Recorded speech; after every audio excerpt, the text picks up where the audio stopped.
Quero convidá-los a abrir sua Bíblia comigo em Filipenses, capítulo 3. Depois de 2 semanas longe do nosso livro da nossa carta de Filipenses, estamos de volta.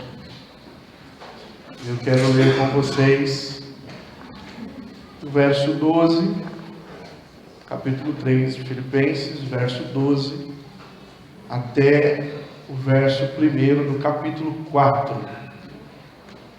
A palavra do Senhor em Filipenses 3, do 12 em diante diz: Não que eu já tenha obtido tudo isso, ou tenha sido aperfeiçoado, mas prossigo para alcançá-lo, pois para isso também fui alcançado por Cristo Jesus.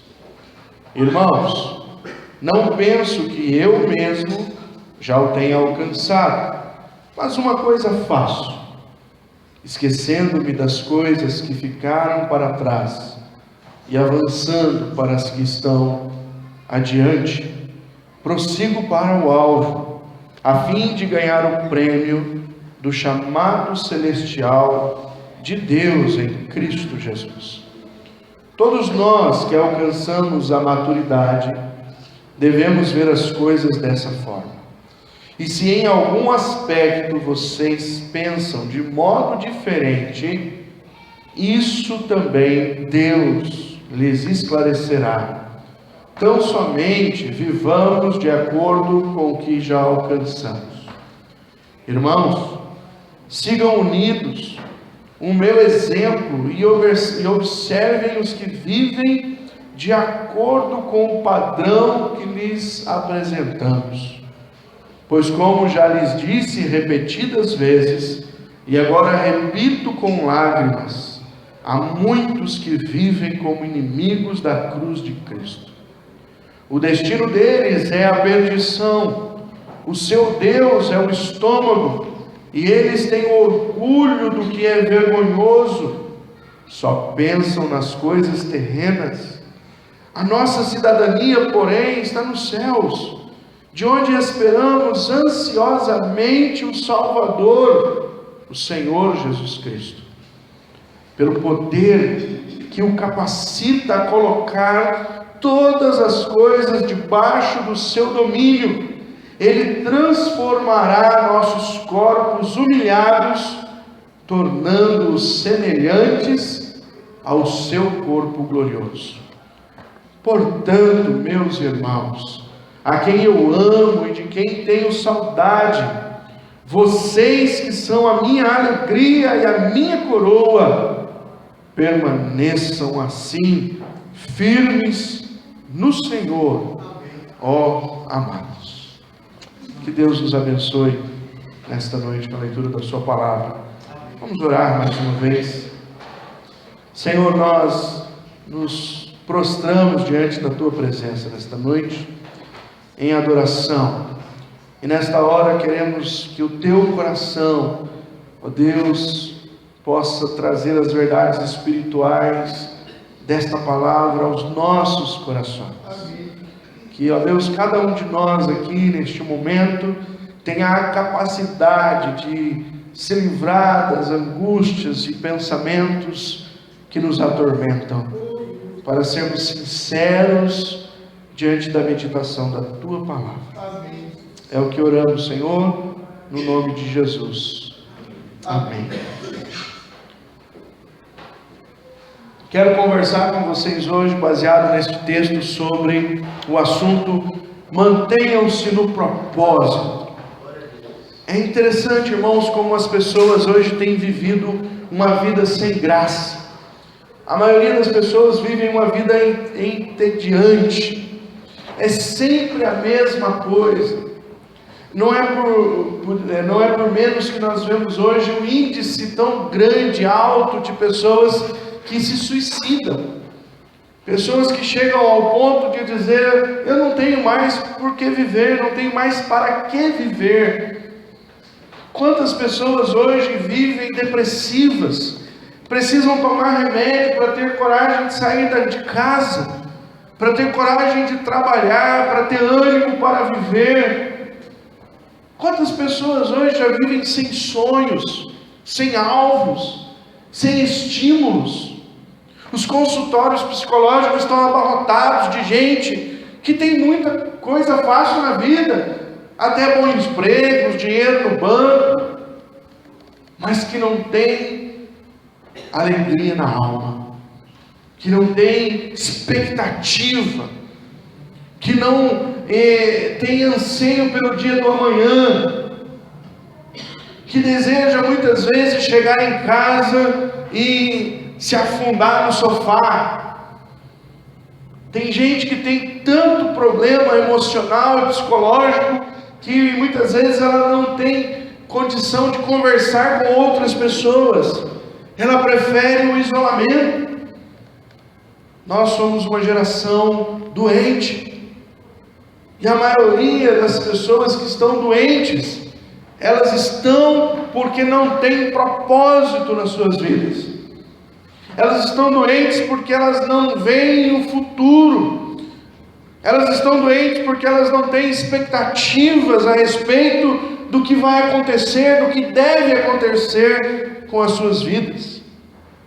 Há muitos irmãos que, embora também tenham encontrado Jesus Cristo, entregado as suas vidas ao Senhor, também parecem que vivem uma vida que não tem propósito nenhum, não tem finalidade.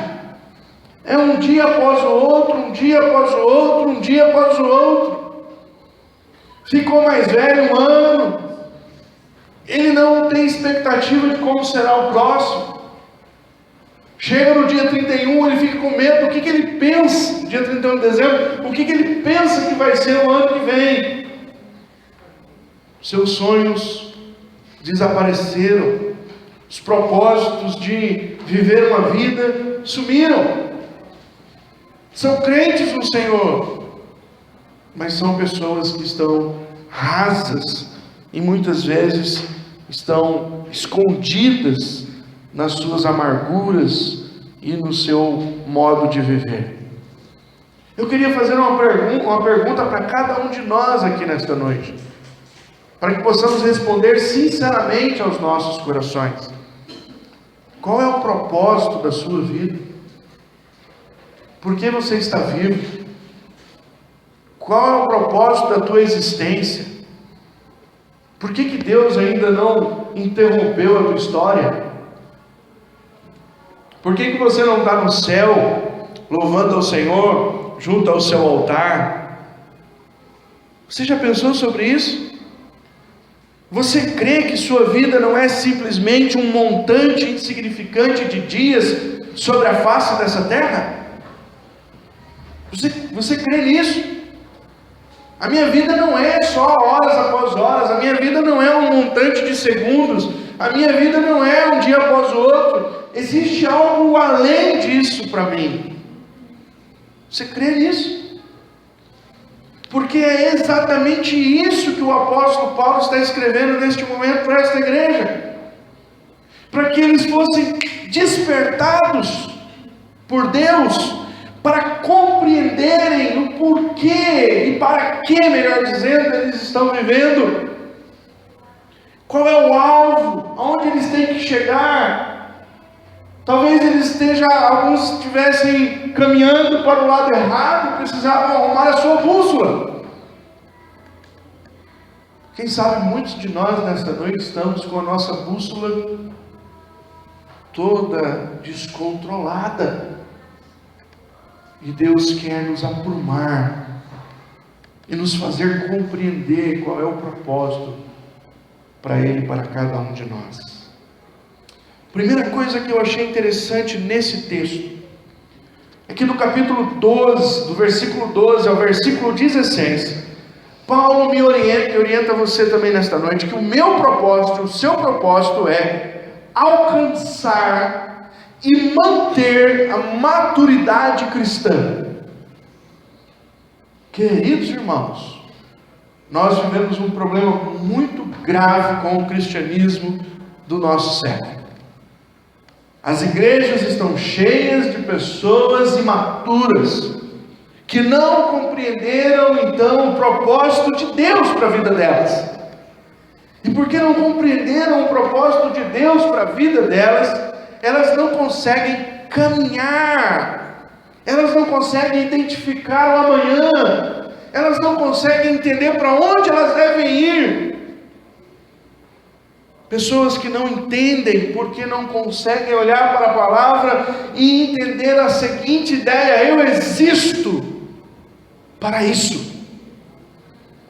Deus me fez, Ele me salvou, Ele me redimiu, Ele me escolheu, Ele me chamou para um alvo, um plano. Paulo menciona que há um propósito na sua e na minha salvação que ainda não foi alcançado. Ele começa o versículo 12 dizendo: olha, não que eu já tenha obtido. Por que ele fala isso? Porque no versículo 10 ele disse: quero conhecer a Cristo, o poder da sua ressurreição.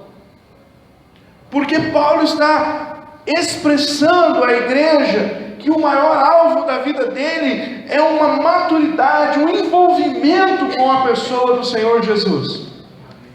A busca ansiosa do apóstolo Paulo todos os dias é para que ele conhecesse mais o Senhor, para que ele tivesse um pouco mais da sua vida rendida aos pés do Senhor, para que ele pudesse um pouco mais no outro dia perceber algo que ele não tinha percebido na beleza do Evangelho e da pessoa do nosso Senhor Jesus Cristo. Paulo está olhando para esse propósito e por causa disso, ele está preocupado que alguns ali poderiam ser atacados por uma apatia espiritual. Sabe o que é uma pessoa apática espiritualmente? Ela é uma zumbi, é um crente zumbi. Ele sabe só o trajeto da igreja para casa, da igreja para casa.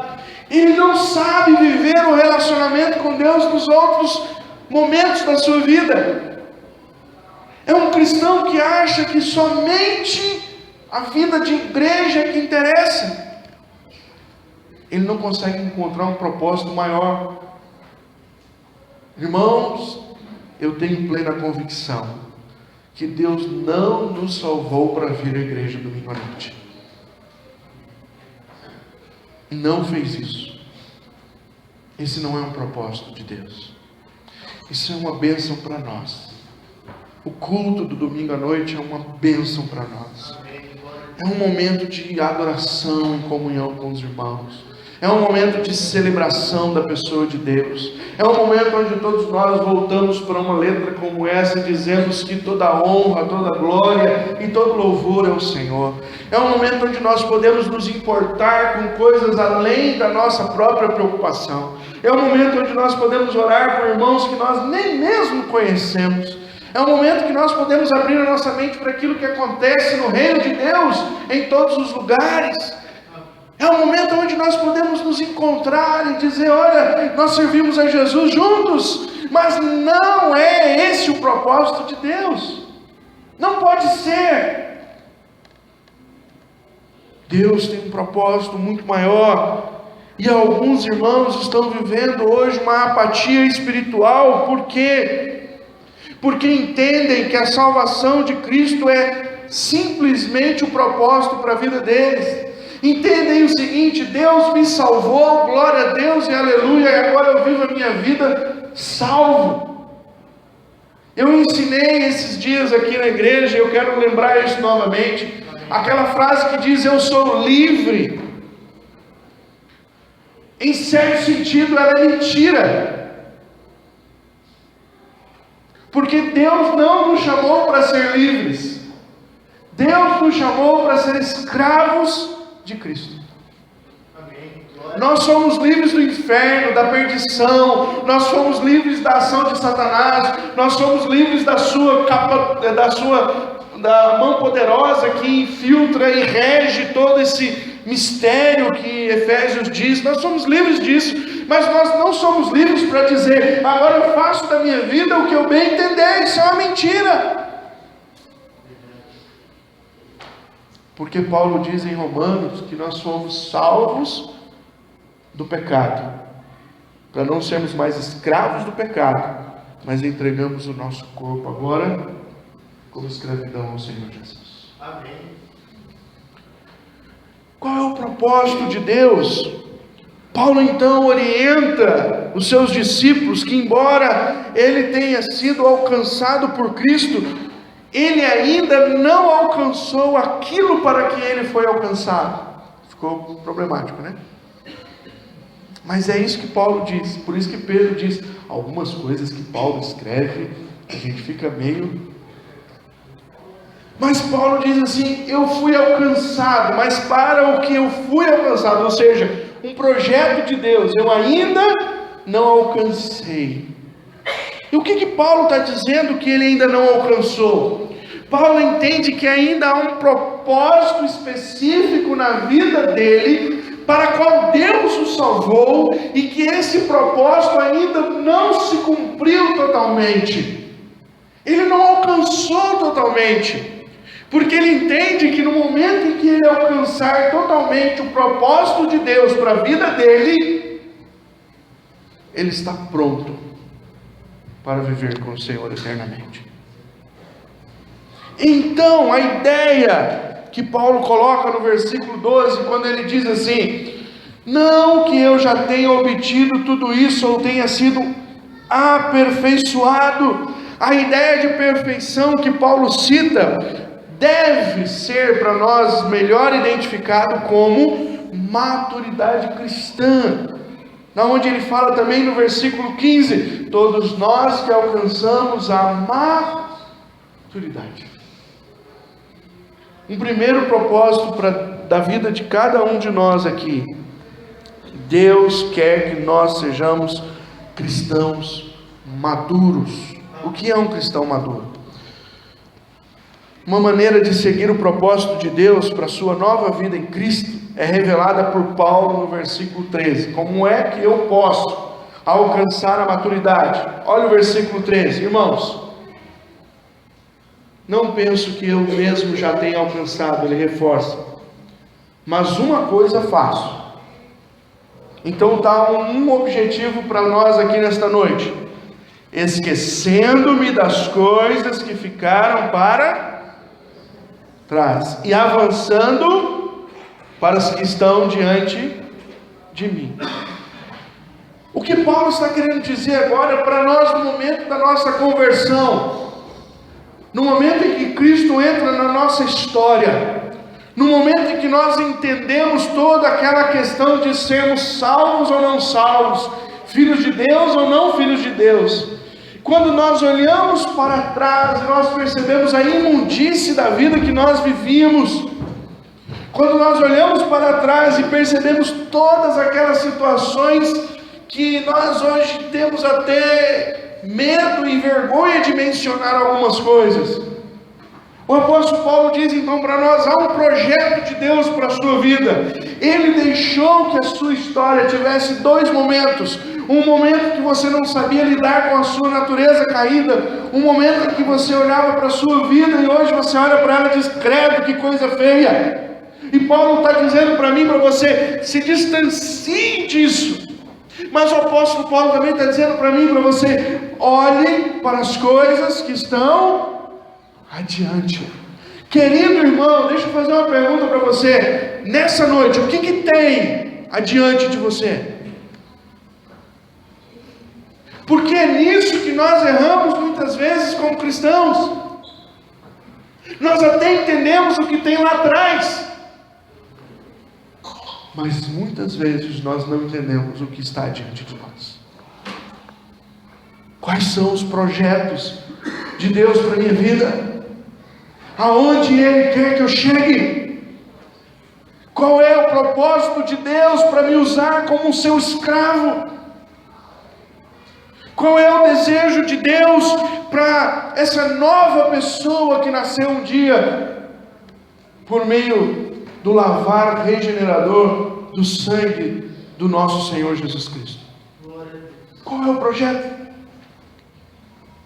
Em outros dois momentos na Escritura, nós vemos muito isso quando o autor de Hebreus, no capítulo 12, verso 1, ele diz assim: Portanto, também nós, uma vez que estamos rodeados de tão grande nuvem de testemunhas, livremo-nos de tudo que nos atrapalha e do pecado que nos envolve, e corramos com perseverança a corrida que nos está proposta.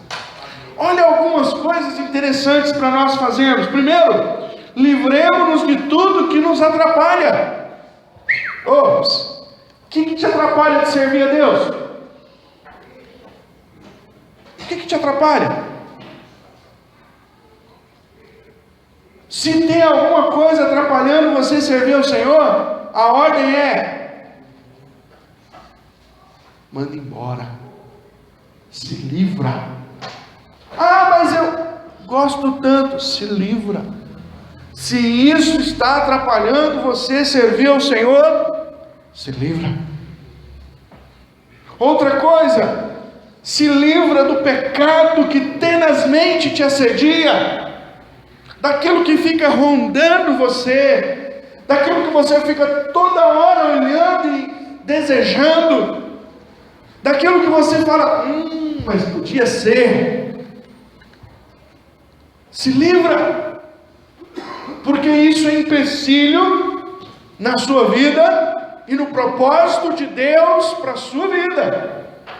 E se você não se livrar, você vai ficar igual o povo lá no deserto. Ao invés de ficar 40 dias, você pode ficar 40 anos rodando atrás do rabo, igual um cachorro bobo.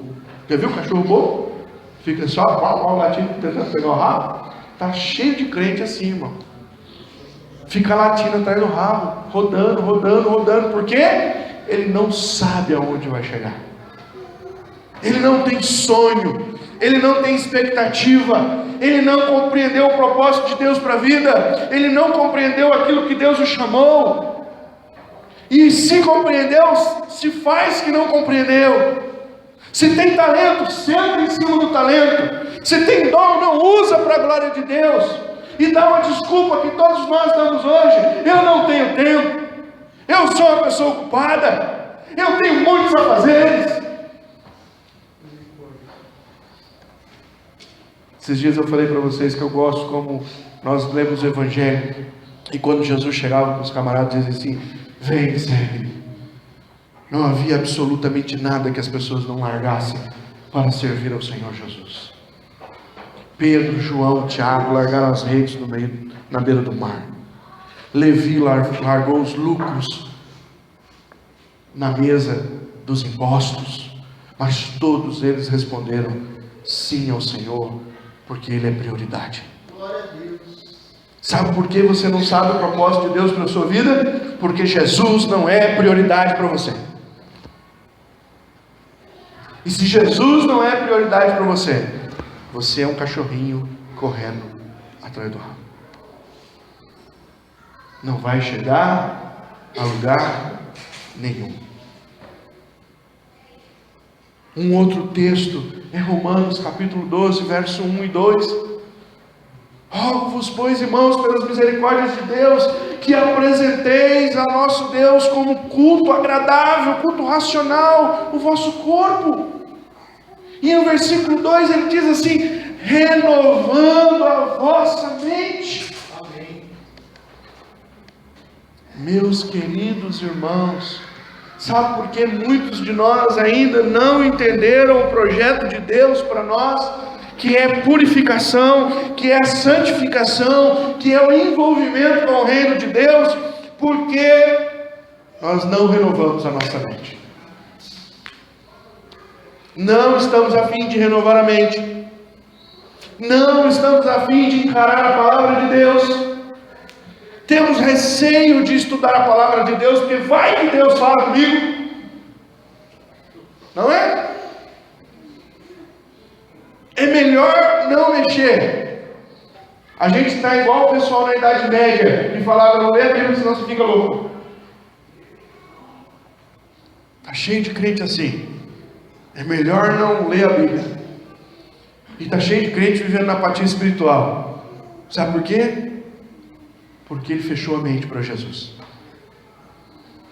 Tudo que ele ouve do sermão ele contesta.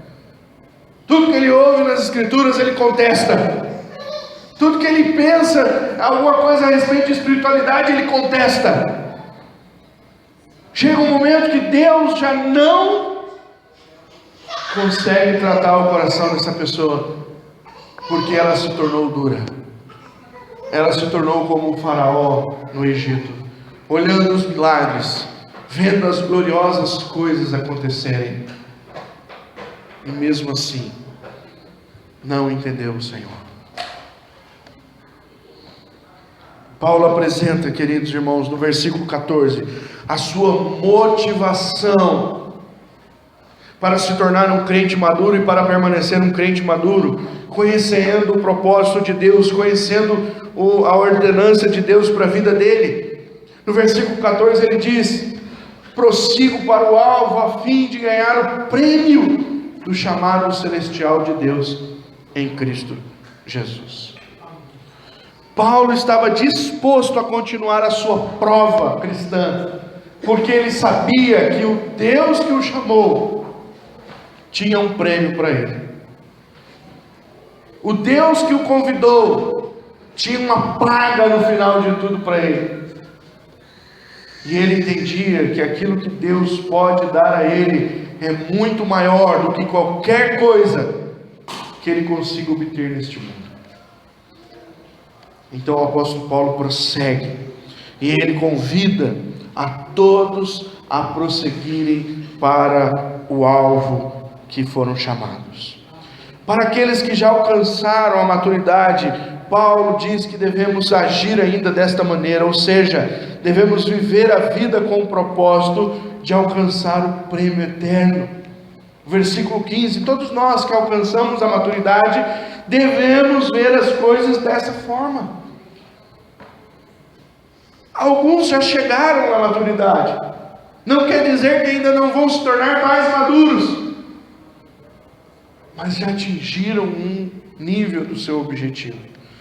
E Paulo diz: se você é um cristão maduro, se você entende as Escrituras, se você entende o propósito de Deus para a sua vida, se você reconhece aquilo que Deus tem falado e feito na sua vida, permaneça nisso, firme-se nisso, continue se empenhando nos propósitos que Deus revelou a você. Queridos irmãos, meu propósito é alcançar e manter a maturidade cristã. Esse é o primeiro propósito que o apóstolo Paulo coloca nesse texto. O segundo propósito que Paulo coloca para nós nessa noite é: o meu propósito é seguir aqueles que têm dado bom testemunho. Do versículo 19 do versículo 17 ao verso 19, o apóstolo Paulo fala sobre isso. Irmãos, sigam unidos o meu exemplo e observem os que vivem de acordo com o padrão que lhes apresentamos. Queridos irmãos, a Bíblia tem um padrão para nós. A Bíblia tem um padrão de vida cristã, a Bíblia tem um padrão de como sermos cristãos, a Bíblia tem um padrão.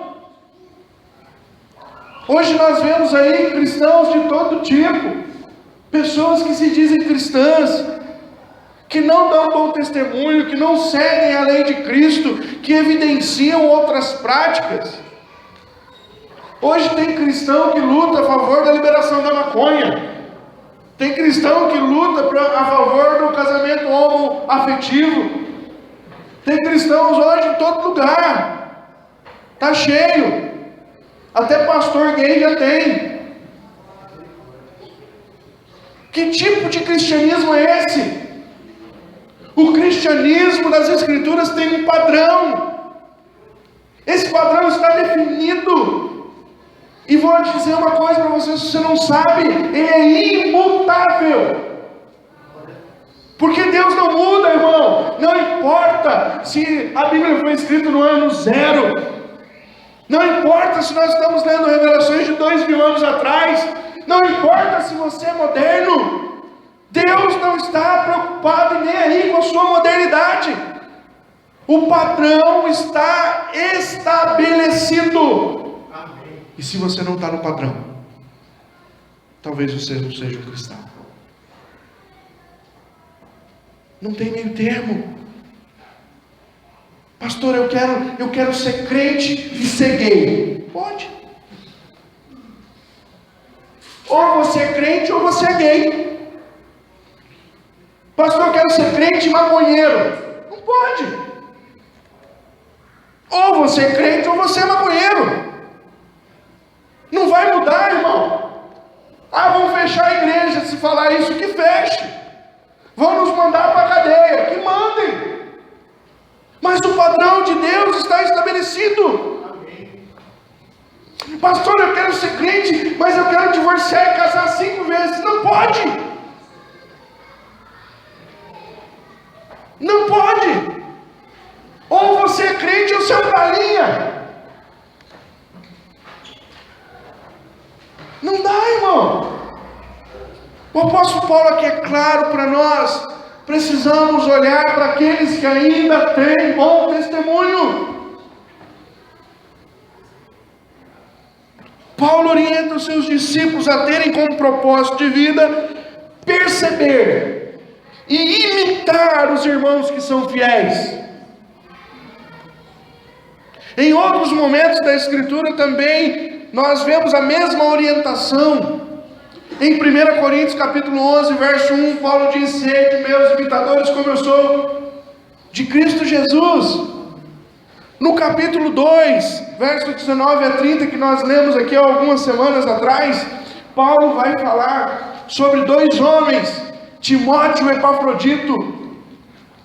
E Paulo fala: olha, honrem homens como este, tenham estes homens em autoestima, olhem para a vida destes homens. Perguntinha: quem é o seu nível hoje? Para quem você olha? Para quem é a pessoa que você está seguindo? Irmãos, eu tinha alguns pastores que eu gostava, que eu já excluí da minha lista, porque saíram do padrão. E eu não estou falando isso para me vangloriar em cima deles, não, porque eu reconheço a palavra que diz que aquele que caiu vigie também para que não caia. Eu só estou dizendo para você que existe um padrão estabelecido por Deus, e esse padrão não pode ser mudado. Não pode. Ainda que o pastor tenha 5, 6 programas na televisão, ainda que ele tenha jatinho particular para viajar para cá e para lá, se ele saiu do padrão, não é alguém que você pode olhar mais. Não é alguém que você tem que falar: como eu queria ser como este irmão. Não é. As Escrituras são claras. O apóstolo Paulo diz: observe aqueles que vivem de acordo com o padrão que lhes apresentamos. E ele diz o porquê, irmãos. Ele diz chorando.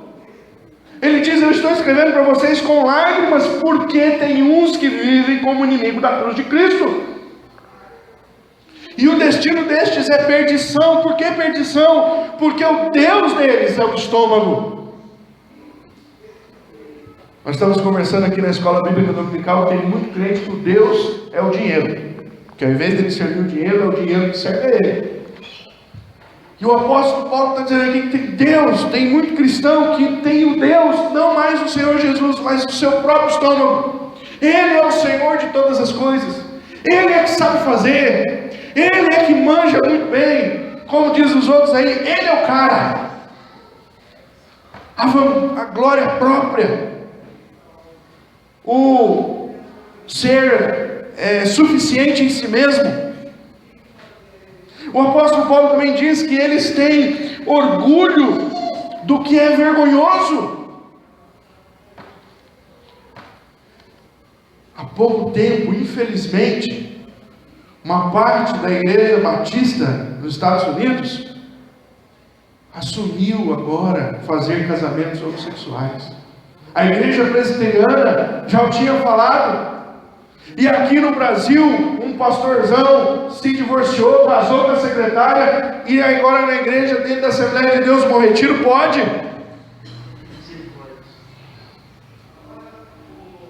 Pode. Você quer separar da sua mulher e casar de novo? Vai para a igreja da Assembleia de Deus, Bom Retiro. Aqui você não casa. Se você é crente, não. É vergonhoso. Estão fazendo com que o Evangelho seja uma chocarrice na cara das pessoas que não conhecem.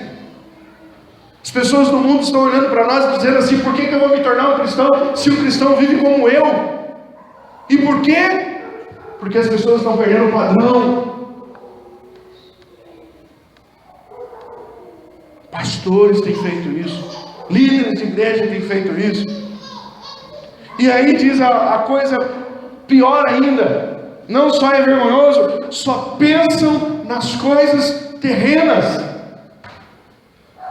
Pastores que só querem dinheiro, lucro, ter a maior igreja, ter a maior TV do Brasil, ter um templo de Salomão, ter isso e ter aquilo. São coisas horríveis, terrenas, pérfidas, diabólicas. Não tem nada a ver com o cristianismo bíblico. Não tem. São líderes que em algum lugar se perderam, porque mexeram no padrão. Está cheio de crente querendo dar jeitinho no padrão de Deus. Está cheio de crente querendo dizer: ah, pastor, mas hoje pode. Ah, pastor, naquela época não podia, mas agora pode. Nós estamos na modernidade, né? Os tempos são outros. Lembre-se disso: o padrão de Deus é imutável. Deus é o mesmo ontem, hoje e o será para sempre. Seu propósito, irmão, meu propósito, é olhar para pessoas que têm bons testemunhos, irmãos que glorificaram o nome do Senhor. Leia Hebreus capítulo 11, veja como os irmãos amaram o Senhor e viveram na fé. Aquele é o padrão bíblico. Não é o padrão que as pessoas estão falando hoje, é o padrão que as Escrituras nos mostram. Meu propósito é seguir os que têm dado bom testemunho. Alguns não são dignos da cruz, são inimigos da cruz.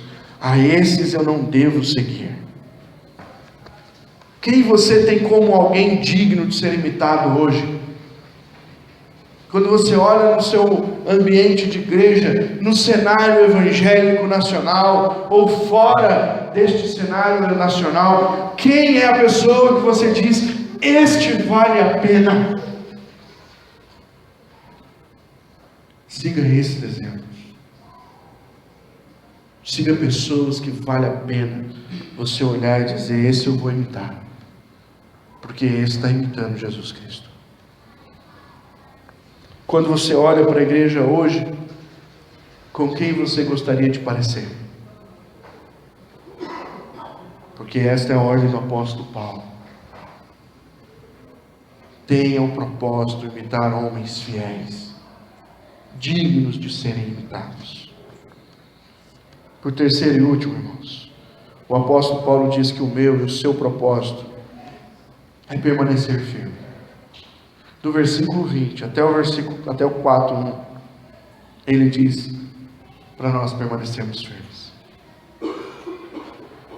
Na sua história de cristianismo, no seu tempo de conhecer a palavra de Deus, quantas pessoas você conhece que começaram e pararam no meio do caminho? Quantos poderiam estar nessa noite conosco aqui, mas resolveram no meio do caminho ouvir outras coisas? Quantos não se mantiveram fiéis? A palavra de Deus em vários momentos nos orienta que nós devemos ser encontrados fiéis. Assim como o Senhor ensinou naquela parábola das 10 virgens. 10 foram para o casamento. O noivo está chegando. 5 delas levaram uma lamparinazinha, assim com metade do azeite só.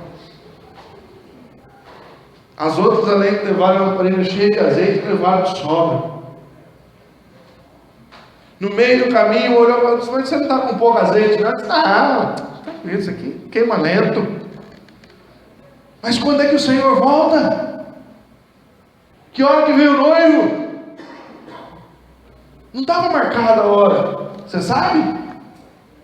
Essa semana eu li aí que a Neuza Tioca agora sabe. Eu não sei. A Neuza Tioca sabe. Pergunta para ela lá. Mais uma falsa profeta, que eu já sabia que era falsa profeta há muito tempo. E está nas igrejas, inclusive em Jacareí, está cheio de igreja que abre a porta para ela, viu? Tapete vermelho, Deus Tioca.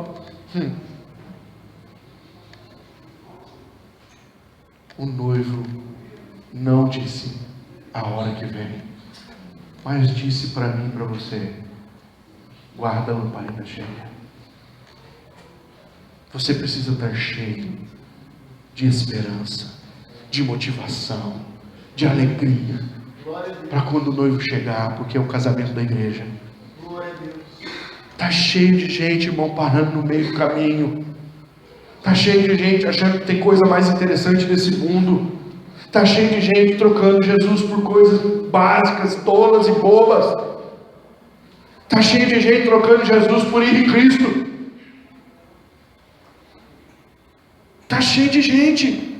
A pergunta é: será que você que está aqui nessa noite vai chegar no final? Eu tenho falado para vocês, o importante não é como se começa na vida cristã. O importante é como se termina.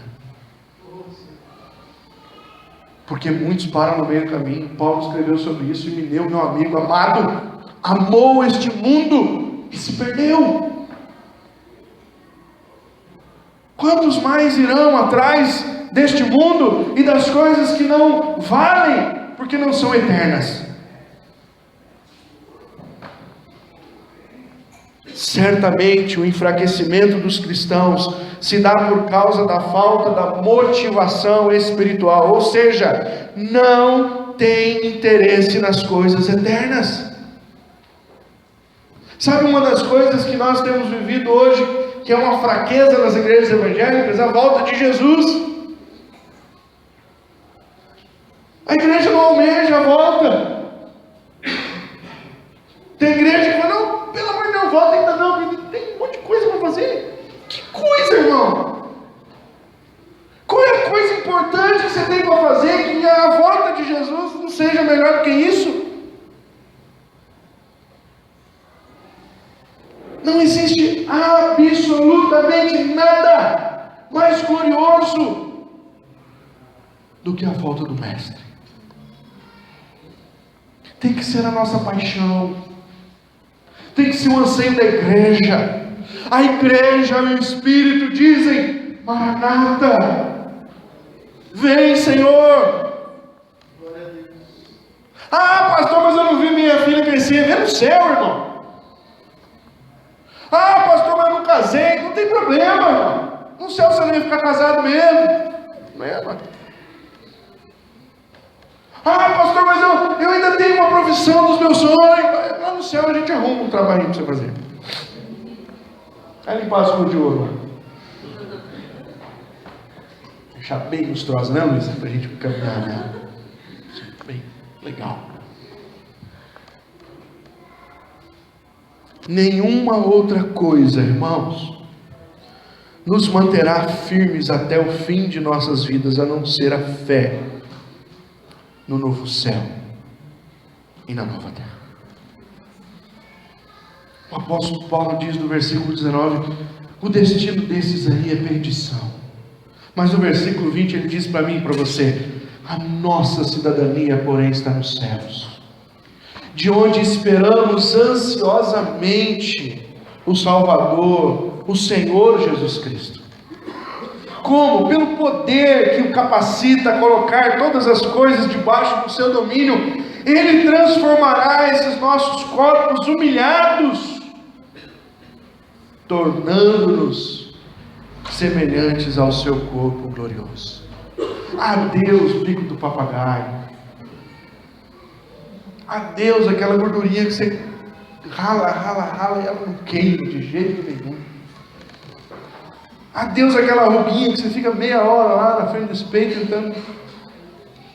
Adeus, porque esse corpo que está ficando carcareco, por mais que você cuide dele,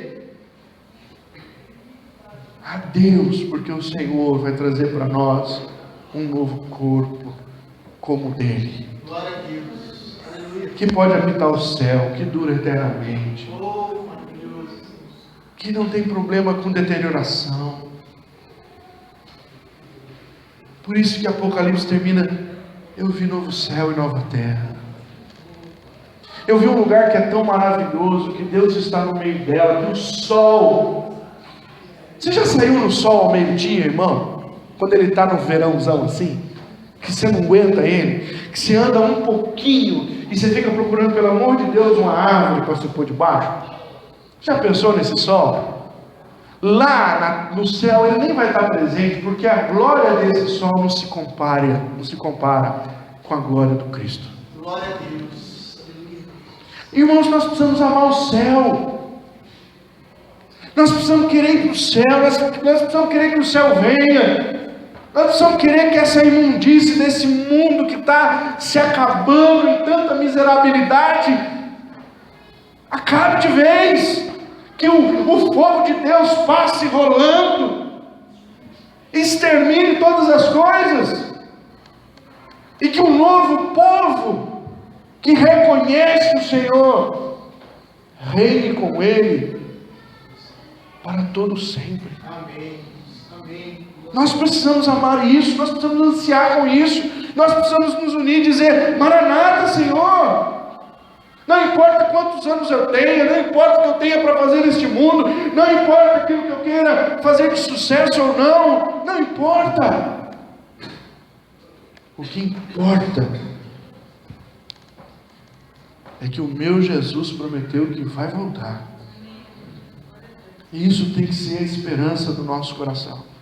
É isso que nos motiva, irmãos, a ficar. Se ele vir daqui um mês, aleluia. Se ele vir daqui um ano, aleluia. Se ele não vir daqui a 100 anos, não vou estar aqui, né?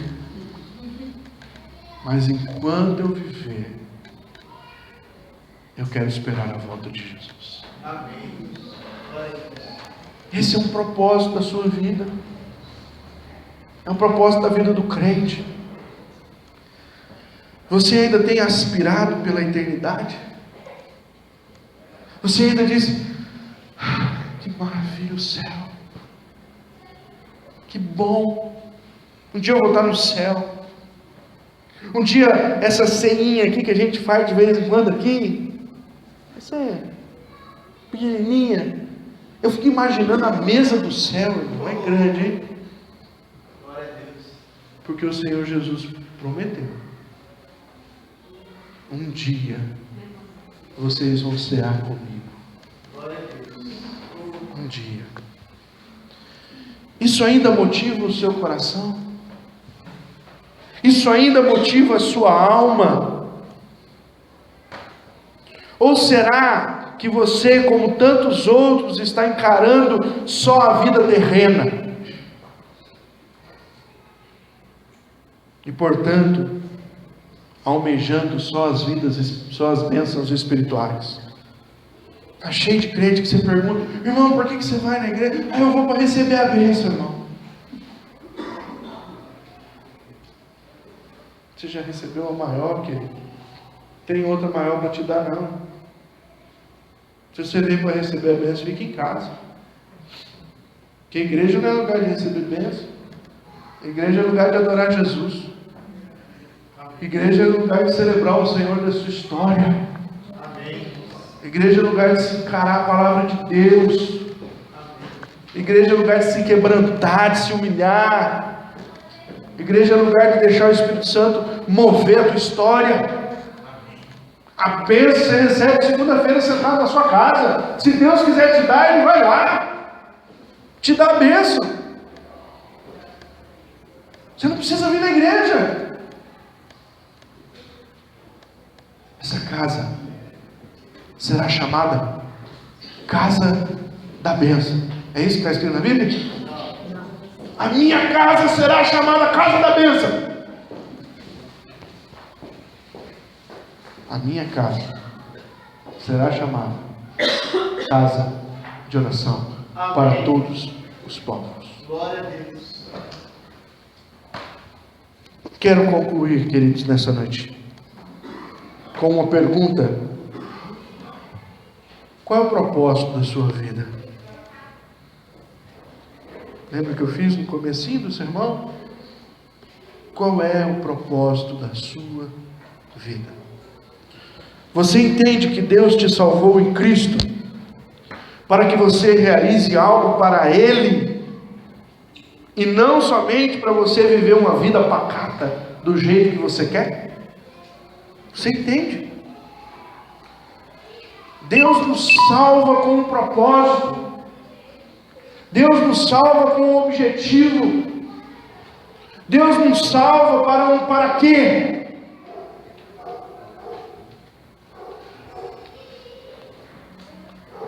Você crê em Cristo? Você realmente crê que um dia você vai estar no céu com o Senhor Jesus?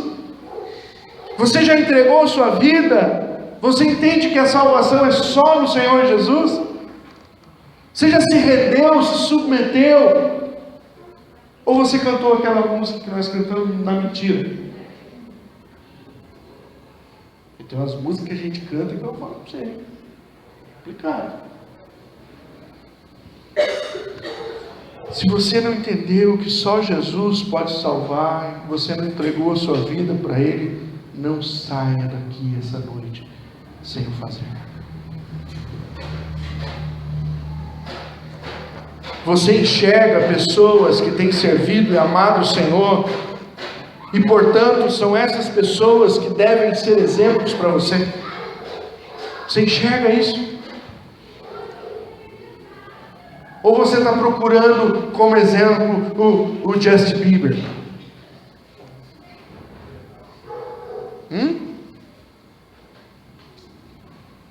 Quem é o teu exemplo?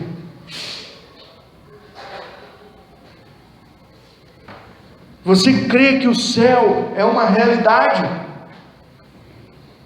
Você crê que ao findar dessa vida, Deus vai levar você para a eternidade ao lado dele? Você crê que você precisa almejar a volta do nosso Senhor Jesus Cristo e que o seu propósito é se manter fiel até lá?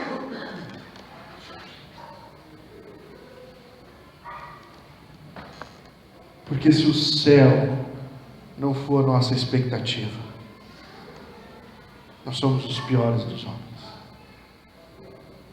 Qual maior esperança pode ter do que viver eternamente com o nosso Deus na eternidade? Eu não consigo imaginar. Quero orar com você nessa noite. Mesmo sentado, feche os teus olhos por um momento, curva sua cabeça.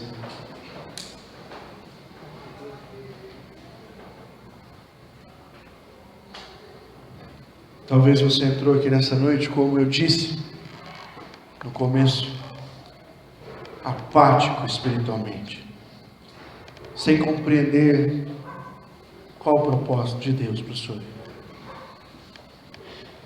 Se essa é a sua situação, eu quero convidar você a se arrepender nessa noite e a entender que Deus tem um propósito para você. Ele te salvou para quê? Para que você faça algo, para que você seja instrumento na vida de pessoas, para que você seja um instrumento para a glória dele. Há um para quê na tua vida, meu irmão. Não se esqueça disso. Se você não tem entendido ainda para que Deus te salvou, ore ao Senhor, peça para que Ele te mostre nas Escrituras alguns paraquedas você já viu hoje, para você desfazer de tudo aquilo que te prende, para que você possa servir melhor ao Senhor. Talvez você precise dizer não para algumas coisas na sua vida nessa noite. Talvez você precise dizer sim para algumas coisas que você não tem vontade mais de dizer. Para o seu talento, para o teu chamado, para as coisas que você faz em favor do reino. Talvez seja um tempo de avivamento para você. Se você entrou aqui e não crê em Cristo como Senhor e Salvador da sua vida, e não crê que Ele tem a promessa para te levar a morar no céu, peça a Ele para entrar na tua história hoje.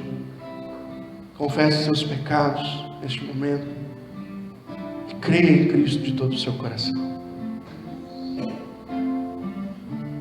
E por último, querido, se você tem pessoas que você olha e fala, olha ali, aquela pessoa, aquele outro, são inspirações, são exemplos. Ore ao Senhor para que você consiga viver como esses irmãos, para a glória do nome de nosso Senhor Jesus Cristo. E saia daqui nessa noite, se você ainda não estava, saia daqui nesta noite ansioso pela volta de Jesus. Senhor, oramos na Tua presença. Pedimos que o Teu Espírito neste momento faça a Tua obra em nossos corações. Revela, Senhor, o que é em nós que precisa ser deixado de lado. Revela-nos, ó Deus, os nossos sonhos e propósitos. Talvez alguns que nós já desistimos, outros que nós até mesmo temos medo, receio, mas que um dia ardeu no nosso coração. Ajuda-nos, ó Deus, a compreender o Teu propósito. Ensina-nos, Senhor, a dizer não às coisas que nós precisamos dizer não. Move-nos, ó Deus, a amar a Tua volta e quebranta o nosso coração para entender os Teus propósitos. É a nossa oração nessa noite, é o nosso clamor diante da Tua presença, em nome do Teu Filho Jesus oramos. Amém.